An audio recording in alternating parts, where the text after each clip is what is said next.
Welcome to my channel, where summer fun turns into chilling nightmares. Get ready for terrifying tales, creepy encounters, and haunted vacations that will keep you awake long after the campfire dies out. Subscribe, if you dare.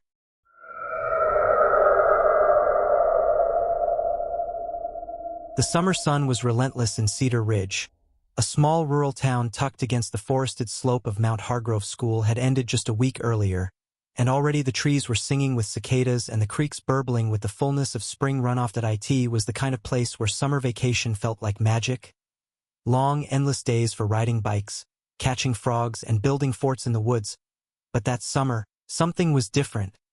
Something felt wrong. 12-year-old Marcus Haywood felt it first, though he couldn't explain how. It wasn't anything specific, just a gut feeling. The kind that crawls over your skin when you realize you're being watched, even though no one is there. He mentioned it once to his best friend, Leah, while they were eating popsicles on her back porch. She just rolled her eyes and called him overdramatic, a word she loved to use when Marcus got nervous about things. Still, Marcus couldn't shake it. The woods felt darker, even at noon. The paths they'd taken for years now seemed to twist slightly in directions that didn't match his memory. The air itself seemed heavier, like it was carrying a scent that wasn't quite smoke, wasn't quite rot, but lingered long after you'd left the trees behind. He'd started avoiding the woods alone. But of course, he didn't tell Leah that Friday, they were joined by Leah's cousin, Riley, who had come down from Chicago to stay for a few weeks. Riley was older, 14, maybe 15, and he dressed all in black, even in the heat. His dark hair hung into his eyes, and he had a way of looking right through people that made Marcus uneasy. Riley didn't smile much, but he had a sarcastic sense of humor that Leah seemed to find hilarious. Riley's presence changed the group's dynamic instantly. He wasn't interested in catching frogs or building forts, no. He wanted to explore the woods, deep into the parts Marcus had always avoided. "Let's find the old house," Riley said casually. On the second day he arrived, as if it were a place everyone already knew about. "What old house?" Leah asked, mouth half full of peanut butter sandwich. "The one they say burned down back in the 70s, Riley said, brushing a strand of hair behind his ear.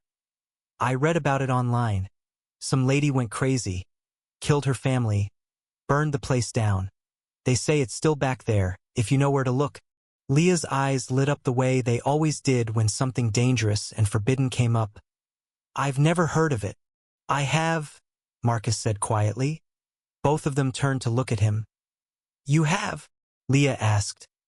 "Why didn't you ever say anything?" "I didn't think it was real," Marcus replied. "Just something the older kids made up to scare us." "Well," Riley grinned, "let's go see if it's real." Marcus felt the unease sharpen. But what could he do? Say no and get mocked? Let Leah go without him, he'd never hear the end of it. They set out the next morning. Riley brought a flashlight even though it was barely past 10 a.m. and the sun glared bright overhead. Marcus brought a backpack with water bottles and granola bars. Leah wore her lucky red hoodie, even though it was 85 degrees out, and carried her grandfather's compass, which she insisted still worked perfectly. They walked past the meadow, down the narrow trail behind the old logging road. Marcus had never gone farther than the second bend, but Riley kept pushing them forward, deeper into the trees. The light grew dimmer as they walked, the canopy closing in overhead. Birds stopped singing. The air smelled damp and musty. After about an hour, they found it. The house was more intact than Marcus expected. The roof sagged in the middle and the paint had long since peeled away. But the frame stood strong. Black streaks charred the wood near the windows, and the front door hung off one hinge, swaying slightly in the breeze that didn't reach them from the path. "There it is," Riley said, and his voice dropped to a whisper, like even he felt something. Leah took a step forward. "It's not even that creepy." But Marcus didn't move. His feet felt rooted to the dirt. The air was thick now, so thick he felt like he had to push through it just to breathe. Then he saw it, a figure, just for a second, standing in the doorway, a pale woman, tall and thin, her long gray hair hanging over her face, and then she was gone. "Did you see that?" he said, voice barely audible. "See what?" Riley asked, turning. There was someone, You're imagining things, Leah said, but she looked nervous now. They stepped into the house. The floorboards groaned under their weight. A cold breeze blew from somewhere deeper inside. Even though every window was covered in soot or boarded up, dust swirled in the beams of light that came through the holes in the ceiling. Marcus hung back as Riley led them through the living room. There were still pieces of furniture, soot-stained, some half-melted. A couch with springs sticking out. The lamp bent sideways like it had been crushed. A child's doll sat in the corner, one eye missing, the other looking up at them with milky contempt. They moved into the kitchen. The counters were scorched, the appliances rusted into oblivion. Marcus stepped on something that cracked under his foot. It was a photo frame. The glass shattered. Long ago. He crouched and picked it up. The photo inside was barely visible, faded and burned at the edges. But he could still make out the outlines of a family. 2 parents, 2 children. All of them smiling, except the mother. She stared directly at the camera, eyes dark and unblinking. That's when he heard the whisper. It wasn't loud. Just a hiss in the air, like breath through teeth. But he heard it clearly. Get out. He froze. Did you guys hear that? Hear what? Leah asked, frowning. Riley just laughed. This place is awesome. I'm serious, Marcus said. We shouldn't be here, Leah sighed. If you're gonna freak out the whole time, maybe you should wait outside. He almost did, but then the front door slammed shut. All 3 of them jumped. Riley cursed. Leah ran back to the living room and tried the knob. It wouldn't turn. It's stuck, she said, rattling it harder. Riley tried to kick it open, but it didn't budge. The whole house seemed to tremble when his foot hit the wood, like it was reacting to the violence. Then the footsteps began. Upstairs, slow, deliberate, thump, thump, thump. Someone was walking above them. There's no one else here, Marcus whispered. But Leah grabbed his arm, her face pale. We need to go. The 3 of them ran into the hallway, looking for another way out. Riley tried a window, but the boards wouldn't come loose. Leah opened a closet, only to find a black void that stretched deeper than it should have. Far too deep for the small house they were in. She slammed it shut without saying a word. The footsteps grew louder, moving across the ceiling, and then the whisper came again. Get out. But this time it was right behind Marcus. He spun around and no one was there. Then he saw the shadow creeping along the wall, long arms, twisted legs, a head that cocked sideways like a broken doll. It moved even though nothing cast it. And it was coming closer. He screamed. Riley grabbed a chair and smashed it against a boarded-up window. It cracked. Again. This time the board gave way. He pulled Leah through, then Marcus, and they tumbled out onto the dirt outside. The moment they hit the ground, the air changed. The heaviness lifted. The sun broke through the trees again, warm and bright. They didn't stop running until they were back at the logging road. Not one of them said a word for the rest of the walk home. That night, Marcus couldn't sleep. He kept thinking about the whisper, the shadow, the woman in the doorway.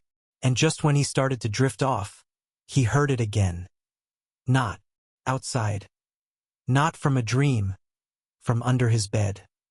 Get out. Marcus didn't move. He couldn't. His breath clutched tight in his chest as the whisper seemed to echo beneath him, low and deliberate. Get out. It wasn't loud. It wasn't aggressive. It was worse.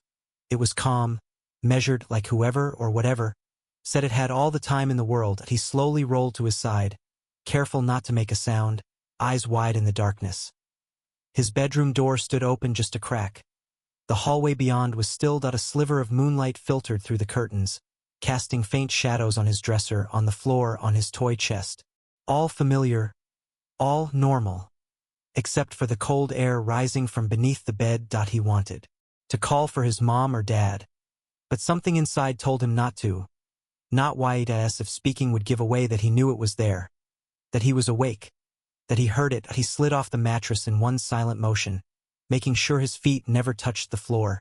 Instead, he pressed his chest to the covers and leaned forward, heart thudding. His phone. Was on the nightstand, just a few inches away if he could grab it, just quietly enough.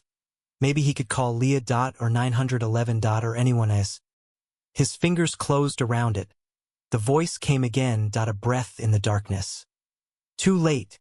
The air beneath the bed moved.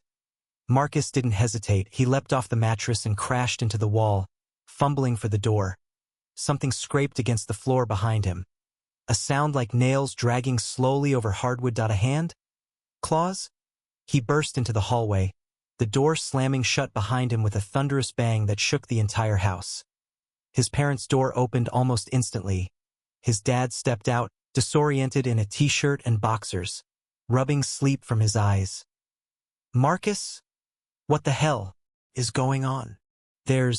Marcus gasped. "Something was under my bed." His mother appeared next, her hair tousled, holding a glass of water. "Sweetie? Are you hurt? Did you have a nightmare?"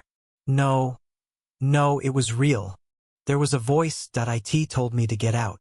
His dad exchanged a look with his mom, then turned and headed for Marcus's room. "Stay here," he said. Marcus didn't listen. He followed his father, refusing to let him walk in alone. The room was empty. The bed was just a bed. The floor was cool but normal.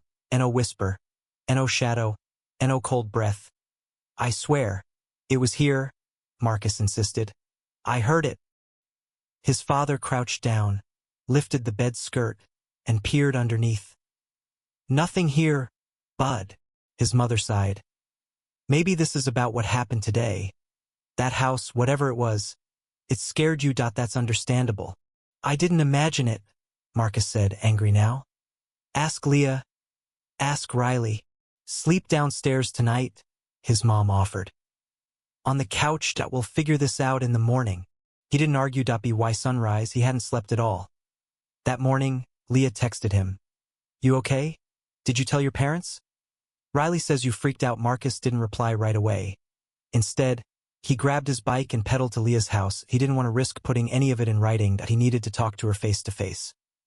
Leah was sitting in her backyard with Riley, who was flipping through a water-damaged graphic novel, his headphones slung around his neck. Leah looked up as Marcus approached, her face unreadable.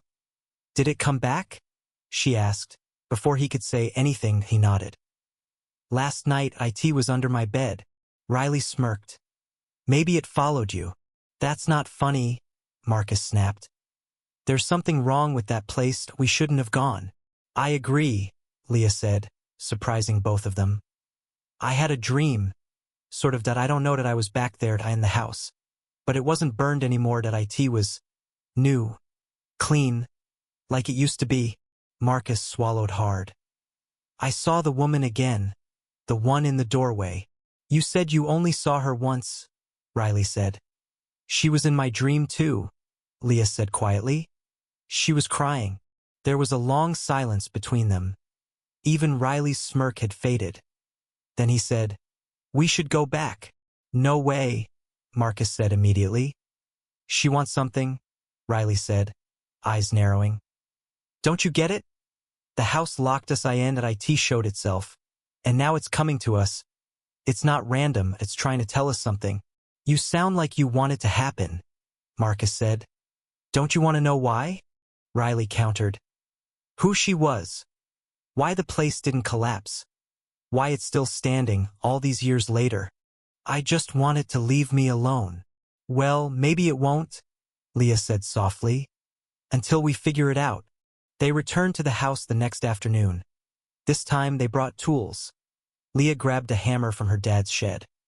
Riley had his flashlight again, and Marcus, hesitant, nervous, but unwilling to let the others go alone, brought a camera. "If it tries anything," he said, "I'm getting it on video." It was hotter that day. Sweat dripped down their backs as they made their way through the forest. But the moment they reached the clearing, the temperature dropped again. The house stood as they'd left it, still and silent, but not abandoned. Not anymore. The front door was closed. "I left it open," Riley muttered. Leah tried the handle. It swung open easily. Inside, the smell had changed. Less like ash, more like decay. And there were footprints in the dust now.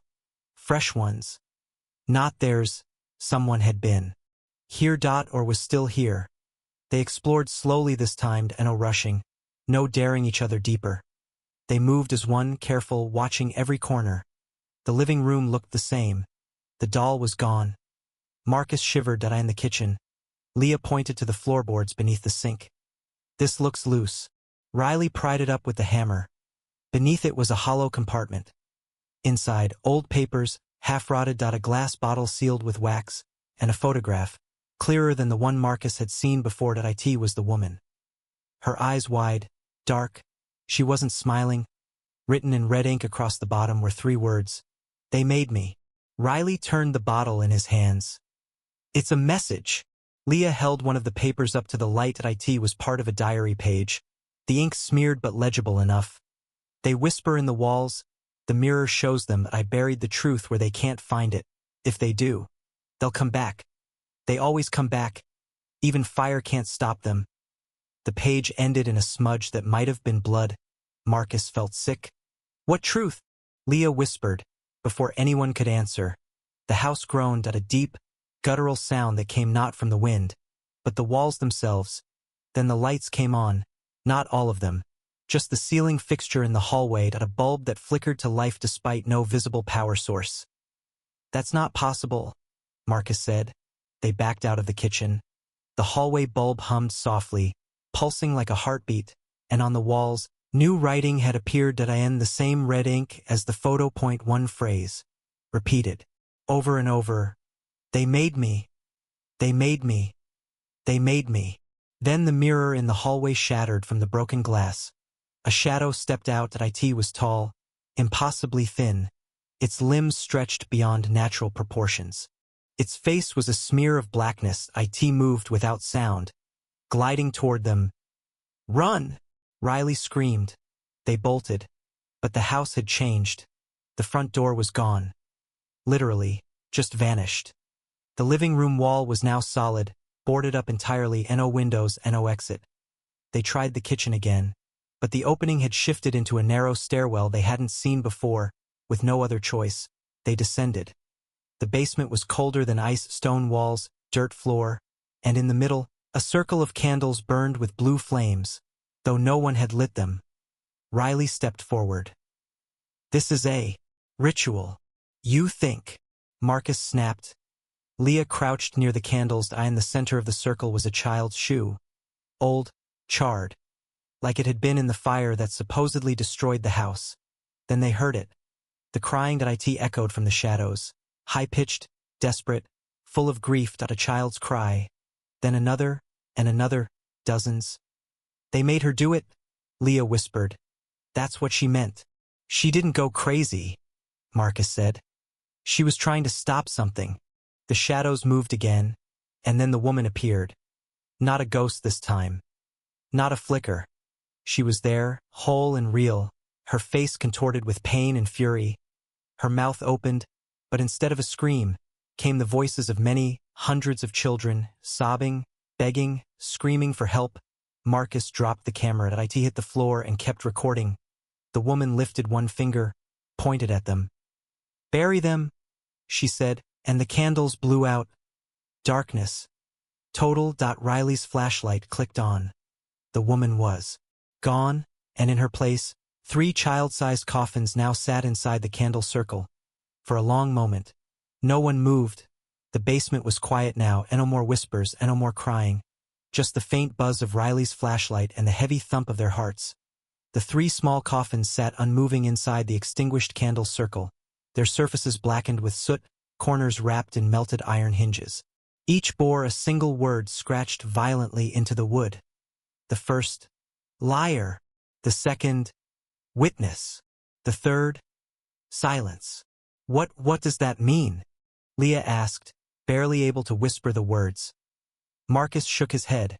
He couldn't take his eyes off the middle one, witness. His hands trembled as he reached for it, but Riley grabbed his wrist. Don't, Riley said firmly. We don't know what happens if we open one, but we have to, Marcus said. She pointed at us. She said bury them. What if this is the only way to stop it?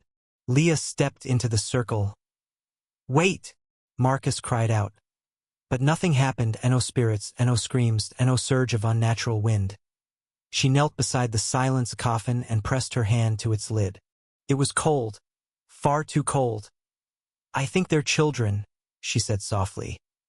The ones in her dream. The ones crying. Maybe those are their sins? Riley muttered, pointing at the words. Or their roles? Liar, witness, silenced. It's not just about her, it's about what was done to them. Marcus looked around the basement, the stone walls closing in around them. He thought of the diary fragment they found. They whisper in the walls. The mirror shows them, I buried the truth where they can't find it. Was this the truth? Leah glanced over her shoulder. Help me. Reluctantly, the boys stepped into the circle. Together, they unlatched the first coffin. Liar.it opened without resistance. Inside lay a child-sized skeleton, wrapped in burned bedding. The skull was small, maybe 5 or 6 years old. Beneath the bones was a crumpled piece of paper. Leah picked it up. It was a page torn from a notebook, childlike handwriting scrawled in shaky pencil. She told me to say I saw nothing. But I did. I saw the man in the hallway. I saw the way he stared at us. Mama said he wasn't real, but he was. I lied. Now I can't sleep. Now I hear them all the time. They closed the lid. Marcus opened the second. Witness. Another skeleton, slightly older. This one had a wooden toy car clasped in its bony fingers. Tucked under its ribcage was another note, this one written in cursive, more mature. I saw what they did. I told Father. He said I was mistaken. He said the house plays tricks. But I know the truth. I watched them bury the bodies beneath the kitchen floor. Leah and Marcus stared at each other. The floorboard, Marcus whispered. Where we found the photo. Riley opened the third. Silence. Inside, no skeleton. Only a mound of black ash. A small music box lay atop it. Pristine, untouched by time or fire. Riley reached in and turned the tiny key. The melody that emerged was delicate and sad. A lullaby in a minor key. Then the house began to shake. Dust rained down from the ceiling, cracks split the stone walls. The music box kept playing, a haunting counterpoint to the rising chaos. We need to get out of here, Marcus yelled. They ran for the stairwell, but it was gone, and in its place was another door. Tall, made of rusted iron, with a symbol etched into its surface. A circle with a line through it, surrounded by jagged runes. Riley didn't hesitate. He grabbed the handle and pulled. The door creaked open into darkness, and no time to debate. They ran through it, and found themselves in a hallway they had never seen. Not part of the old house. This one was clean. Polished hardwood floors, bright wallpaper, light fixtures that glowed with warm electricity. Family portraits lined the walls, photographs from another time. The same family from the burned photo. The woman, now smiling. The man beside her. 2 children, alive and bright-eyed. Leah touched one of the frames. This was, before. They moved forward. At the far end of the hall was another door, this one ajar. Beyond it, a nursery. They entered. It was perfect, spotless. Toys lined the shelves, stuffed animals in a row. A crib in the center. Rocking gently on its own. Soft music played from an unseen speaker. But there was no baby. Instead, on the wall opposite the crib were dozens, no hundreds of handprints, small. Ash gray, pressed into the paint. Some smeared, some perfectly formed, all reaching outward. Riley slowly stepped closer. It's their prison. What do you mean? Leah asked. This isn't her curse, he said. It's theirs. The kids. They're stuck here, trapped in some time loop. The fire didn't set them free. It locked them in. Marcus stared at the prints. Then why is she haunting us? Because we disturbed it, Riley said. She's the gatekeeper. She did something horrible, but maybe it was to protect others, to seal this place. And now that we've opened it. The nursery door slammed shut behind them. The music stopped. The room dimmed, shadows crawling up the walls. The handprints darkened, turning from gray to red, then black. Then they moved. Leah screamed as one of the prints reached out from the wall, its fingers stretching three-dimensionally into the room. More followed. Dozens. Hundreds. Pulling themselves from the surfaces like clay figures come to life. Run! Riley bellowed. They threw themselves through the far wall. Not a door, just an illusion on the other side. They found stairs. They climbed blindly, desperate, rising floor after floor, the house shifting around them, no longer following the rules of space or architecture. Rooms blurred past. Some familiar, others surreal. A classroom filled with headless mannequins. A hallway of mirrors that reflected versions of them screaming in silence. A room with no ceiling where stars blinked down like eyes. Finally, they reached a tall iron gate, and behind it, a graveyard. Real. Night had fallen. They were outside. They stumbled into the clearing, gasping for breath. The house loomed behind them, a black silhouette against the trees, windows flickering like eyes. Then it began to burn. No matches, no torches, just flames erupting from the walls, the roof, the ground silent. Fired, no smoked, no heat, just light. They stood and watched as the house was consumed. Then they heard it, laughter, childlike, echoing, joyful, and from the flames stepped the woman. Not screaming, not angry at a tea piece. She looked at them, smiled, and disappeared. Then the fire went out. Only ashes remained. They walked home in silence, and no one said a word. When they arrived, the sun was rising. Marcus turned to Leah. "Do you think it's over?" "I think we gave them what they needed," she said. Riley frowned. "Or we opened the door for something worse." None of them slept that night. Summer marched on, but the days no longer felt like they stretched into forever. The sun still rose hot over Cedar Ridge, the cicadas still buzzed in the trees, and kids still laughed in sprinklers and rode bikes through cracked sidewalks. But for Marcus, Leah, and Riley, everything had changed. The house was gone, truly gone. They returned to the site the next day, and found only ash, scattered blackened boards, and a clearing that didn't feel heavy anymore. The oppressive presence had lifted, as if something buried had finally been put to rest. For a time, they believed it. But that didn't mean it was over. It started small. Leah's compass stopped working, and no matter where she stood, it pointed south, toward where the house had been. Her grandfather checked it and frowned. "Must be magnetized," he said. "Or broken, strange." Then Marcus noticed the photographs on his bedroom wall had changed. The photo from summer camp, where he, Leah, and two other friends stood smiling near the lake, was now different. The background trees were gone, replaced by dark walls, black smudges in the corners, like smoke, like ash. The lake was gone. He showed it to his mother. She squinted at it. "What are you talking about, honey? It looks normal to me." But when he looked again, it was still wrong. Only to him he checked the other photos. One had been taken at a birthday party. Balloons, cake, confetti. But now there was a figure in the background, standing in the doorway of the kitchen, tall, shadowed, watching. Only Marcus saw it. He tore the photos down and shoved them in a drawer to Leah's house. Things weren't better. She stopped answering Marcus's texts for 2 days.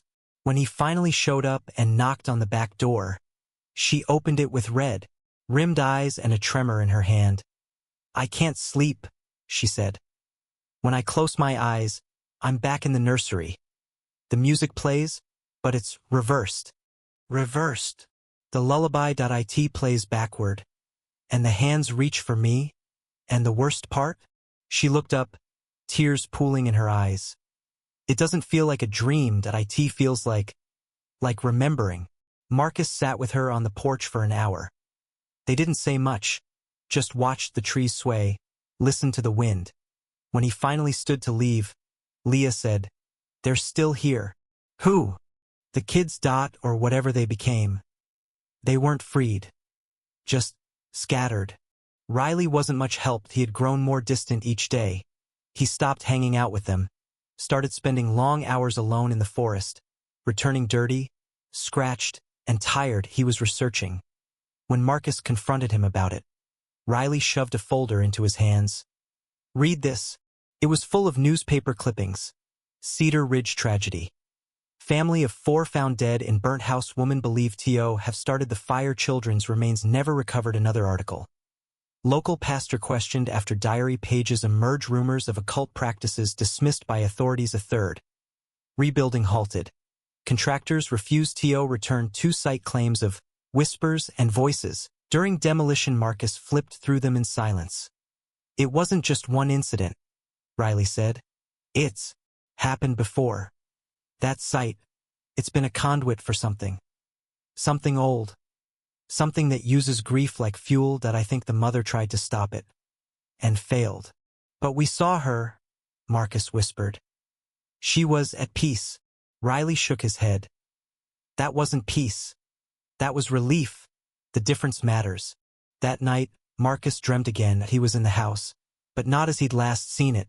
This time, it was during a storm. Lightning cracked outside the windows, wind howled through broken frames, water dripped from the ceiling into copper pots on the floor. He wandered the hallway. The portraits were gone, but the door to the nursery was open. Inside, the crib was overturned, stuffed animals lay torn. The mobile above spun frantically. Though there was no wind that in the corner stood the woman. Her back was turned. Her hands hung limp at her sides. Her hair flowed like smoke. Marcus stepped forward. Why are you still here? She turned her head slowly, not all the way, just enough for him to see one hollow eye socket, burned skin peeling along her cheek. Because you still carry them? She said. He woke up screaming, across town. At the same moment, Leah sat bolt upright in bed, drenched in sweat. Riley stared into a mirror in his aunt's basement, where he had carved the runes from the door into the wall. Each of them knew something had changed. The next day, they met again, this time in Marcus's garage. Leah brought the compass. Riley brought the camera Marcus had dropped in the basement. Somehow, it still worked. I reviewed the footage, Riley said, setting it on the workbench. There's stuff on here I don't remember happening. He pressed play. The footage showed the candle circle, the coffins, the woman. But then, a scene they hadn't witnessed. Marcus kneeling beside the witness coffin, speaking in a voice that wasn't his. I watched them, he said on the video. I saw everything. I did nothing. That's not what I said, Marcus whispered. Then Leah appeared on screen, I in the circle. Crying, whispering. She said it was the only way. I never said that, Leah gasped. And Riley? His footage showed him alone in the nursery, whispering. I opened the gate. I wanted to see it burn. All three stared in horror. These aren't memories, Riley said. They're confessions. But we didn't do these things, Leah protested. No, Marcus said. But someone did. The house showed us its history, through us. They were vessels. And if we're vessels, Riley said, maybe we brought something back. They agreed to one final trip. Not to the house. It was gone to the graves, Cedar Ridge Cemetery. They found the family's headstone easily, overgrown with ivy, cracked down the middle. The father's name was legible. The mother's was scratched out, no names for the children. Just this inscription. We said nothing. We saw everything. Forgive us. Leah placed the compass on the grave. It spun wildly. Riley dug into his backpack and placed the 3 notes from the coffins onto the stone. Marcus spoke softly. We remember you. Then the wind stopped. The trees fell silent, and all 3 of them felt something leave them, a pressure, a presence, a watching eye, finally closing. They stood in the silence for a long time, then walked home. For the first time in weeks, Marcus slept without dreams. But miles away, in another county, a realtor signed papers for a parcel of land to be developed into vacation cabins. The land was fertile, cheap, recently cleared by fire. They called it Ash Grove. And beneath the soil, something waited. The last week of summer came and went like the aftermath of a storm. Quiet, still, and slightly off, like the world was holding its breath. Marcus, Leah, and Riley stopped talking about the house, the graves, and what they had brought back. They didn't need to. It was always there between them, a silent understanding they carried like a scar under the skin. Marcus found himself returning to old routines. Bike rides, board games, a trip to the city with his parents, things that should have distracted him. But nothing truly did. He felt changed. Like the boy who had stepped into the woods that first morning was gone, replaced with someone older, haunted. Leah started painting. Her room was filled with strange, surreal canvases. Landscapes where trees bent like skeletal arms, houses without doors, children with blank faces. Her parents praised her creativity, but Marcus knew better. Each painting was a memory. She didn't remember making most of them. Riley left early. His parents called him back to Chicago, Saying his stay had been extended too long, he didn't argue. He packed without a word, gave Marcus a nod, and hugged Leah, something he had never done before. The night before he left, he slipped a notebook into Marcus's backpack. No note, no explanation. Marcus found it 2 days later. Inside were sketches, runes, translations, theories.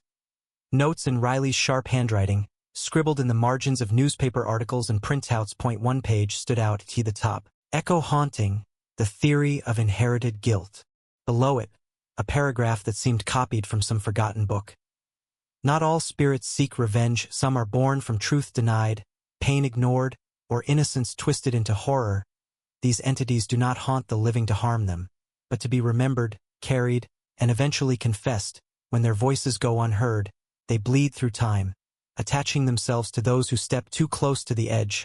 They do not want death, they want witnesses. That word again, witness, Marcus understood now. The house hadn't needed exorcism, that it needed empathy, that it needed to be heard. But the echoes weren't gone. A week before school started, Marcus visited the site one last time. The clearing was still there, grown over with tall weeds and saplings. The ash was mostly gone. But if you kicked into the dirt, a little soot still clung to the roots. He stood in the center, closed his eyes, and listened. No whispers. But not silence either. A faint sound, wind through leaves, or a voice, just below the surface of hearing. He spoke aloud. "I'm sorry." No reply, just stillness. Then he turned and left. He didn't look back. That night, he dreamed of a new house. One with wide windows and clean walls. No fire damaged, no ghosts. Children ran through it, laughing, and among them, the woman stood by the window watching. When she saw Marcus, she smiled. Not sad, not vengeful, grateful. He woke with tears in his eyes. Summer ended, school began. Life, unbelievably, moved on. But sometimes, in the quiet moments, when Marcus walked alone past the woods, or when Leah stared too long at one of her finished paintings, or when Marcus opened Riley's notebook to find a new page he was sure hadn't been there before, they remembered, and remembered that remembering is part of the haunting. You never truly leave a place like that. You carry it with you, until one day, someone else steps too close, and hears the whispers begin again. Thanks for joining me on this terrifying trip. If you made it out alive, don't forget to like, comment your scariest summer moment, and subscribe for more stories that'll crawl under your skin. Until next time, sleep tight.